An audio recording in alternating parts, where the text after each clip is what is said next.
Tim, when you get a chance, can I get some more coffee? I mean, I don't have you on here as producer for nothing, all right? Come on. Oh. Hey, everybody. Wow, what a nice day in Middlebury. My goodness, everyone's coming out with the nice clothes. It's fantastic. Today we have a great show for you. My goodness gracious. We have a very special guest, former football player at Middlebury with myself, and just a great guy all around, a personal friend of mine. He is currently in the NFL with the Ravens. He does kickoffs and field goals. I've already seen a 54-yard field goal this season. Man, and he is doing fantastic. So, without further ado, I'd like to welcome Stephen Hauschka to the show, ladies and gentlemen, via phone. Yeah, thanks, Dave, for having me on the show. It's good to be involved with something with Middlebury College again. All right, so Steve, tell everyone about your career from Middlebury to the NFL. Well, I had a good career at Middlebury, and after 3 years of playing there, I always had wanted to play Division I. Sure enough, after my senior year at Middlebury, I had opportunities for tryouts at the Division I level. And I called tons of programs who had all had graduating kickers, and really only one or two programs were interested, and North Carolina State was one of them, and they offered me a spot to walk on or to try out for the starting place kicking job. And I ended up beating out a couple of scholarship guys and winning the starting place kicking job. After my senior season at NC State, I had a good year. I was 16 for 18 in field goals, and that led to ACC. So I knew that there was a chance for me to play in the NFL, but I didn't think it would ever really happen. But nevertheless, I was working out hard in January, February, and March, hoping to get some calls from some coaches. And eventually I did. I worked out for a few special teams coaches, and ultimately on the draft day, two kickers were drafted, and I wasn't one of them. And then at the end of the draft, I was signed as a free agent by the Vikings, and I had an option to go to Baltimore or Minnesota, and I chose to go to Minnesota on my agent's recommendation. And I think it was a good choice looking back at it.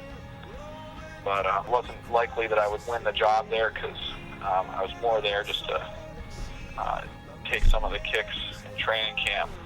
And then, sure enough, when the Vikings cut me the last day of training camp before the season started, that's when the Ravens signed me, and I moved everything that day. I got a call on a Sunday afternoon, and later that afternoon I flew to Baltimore and was moved in, did my physicals, and was practicing with the Ravens the day after. So it all happened pretty fast. So tell me, what is it like being in the same locker room as Ray Lewis? I mean, that has got to be one of the scariest things you've ever experienced. Ray's real intimidating, actually, I'm not going to lie.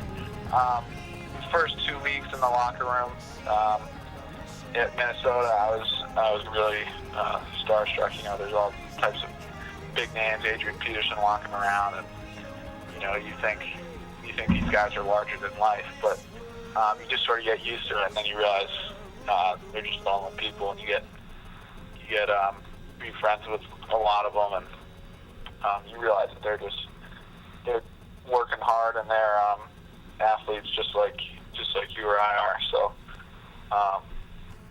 but definitely Ray Lewis is still intimidating. All right, so I gotta know, what is the craziest rookie story that you have to share with us? The tale that you'll be telling for years to come from now. Yeah, we had in Minnesota, we had a rookie initiation But I put together a rap video with a couple other guys on the team, and we edited it using like video software, so we didn't have to do anything on stage. So I think we saved ourselves a little bit from the crowd because some other guys got it pretty bad. But I was pretty lucky. I planned ahead for that part. All right, so NFL life, practice, meetings, lifts. I know you used to play around with that stretchy thing, not really do much weight room, maybe on your own time. But so tell us a little about how it works in the NFL. I know they probably make you do some heavy work and hours there. Tell us a little about your schedule. We're in there 6 days a week, but during the season it's 7 days a week, from 8 a.m.